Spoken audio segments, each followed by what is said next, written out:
நண்பர்களே, நாம இன்னைக்கு டைட்டானிக் கப்பலோட பின்பக்கத்துல வந்திருக்கோம். இத ஸ்டென் சொல்லுவாங்க. ஆல்ரெடி நீங்க முன்பக்கம் பார்த்திருப்பீங்க. ஆனா பின்பக்கத்த பாருங்க. இத கப்பல்னே சொல்ல முடியாது. ஏதோ இரும்பு குப்பைய வந்து அடுக்கிப்போட்ட மாரி இருக்கு. பார்த்தீங்களா? நம்ம கொஞ்சம் உள்ள போய் பார்ப்போம். எல்லாரும் சீட் பெல்ட் போட்டுக்கங்க மறக்காம. போலாமா? ஆக்சுவலி பின்பக்கம் இருக்குல்ல, பின்பக்கம் தண்ணீல முங்குன நேரம் என்னாச்சுன்னா, இல்லங்க நான் முதல்ல நம்ம சம்மர்சபிள நிறுத்திட்டு பேசி கொஞ்சம் உள்ள போவோம் ஃபர்ஸ்ட்டு. பாருங்க சுத்தி எப்படி இருக்குன்னு. ஃபுல்லா உடைஞ்ச பாகங்கள், இரும்பு, வெறும் இரும்பு.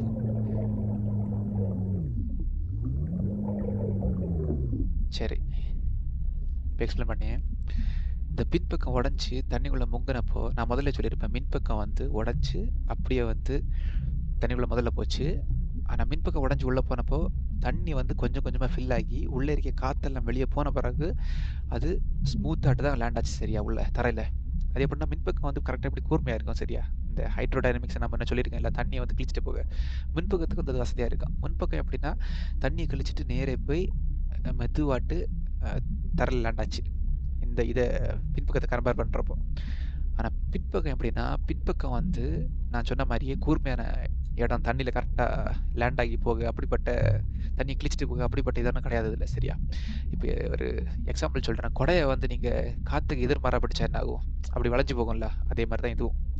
முதல்ல என்னாச்சுன்னா, பின்பக்கம் வந்து இந்த க அ அந்த 2ஆ முறியுது சரியா? முன்பக்கம் தண்ணீல தாழ்ந்தப்போ, பின்பக்கத்துல இருக்க அந்த இன்ஜின் இருக்குல்ல, அந்த இடத்தோட அப்படியே உடையுது. நான் இன்ஜின முதல்ல பிறகு காட்டி தரேன். அடுத்தது என்னதுன்னா, இன்ஜினோட வெயிட்னால கப்பல் வந்து இப்படியே செங்குத்தா நிக்குது. நின்னு அப்படியே தாழ்ந்து போறப்போ, காத்து உள்ள இருக்குல்ல, உள்ள இருக்க காத்து வந்து மிதக்க ட்ரை பண்ணும். ஆனா முடியாது சரியா வெயிட்னால. அந்த காத்தோடயே கப்பல் உள்ள போகுது. அந்த காத்து வந்து தண்ணியோட அழுத்தம் தாங்காம, ஆழம் போக போக ஒரு கட்டத்துல வந்து அந்த அழுத்தத்துல அத சுத்தி அது ஏதாவது ஒரு கட்டமைப்புக்குள்ள தானே காத்து இருக்கும். அந்த கட்டமைப்பு ஃபுல்லா உடைஞ்சு காத்து வந்து வெளிய வருது சரியா? அப்போ உள்ள வந்து அது வந்து இம்ப்ளோஷன்னு சொல்லுவாங்க. அது உள்ளுக இந்த இந்த கேன சப்புற மாரி அது வெடிக்குது சரியா? அப்புறம் தண்ணீல அந்த தண்ணி கிழிச்சிட்டு போறப்போ, நான் சொன்னேன்ல முதல்லே, கொடைய வந்து எதிர்மாறா செய்யப்பட்டிருக்கணும். அதே மாரி கப்பலோட இரும்பு, தகடு இதெல்லாம் வந்து அப்படியே பிளக்குது. தண்ணிய கிழிச்சிட்டு போறப்போ.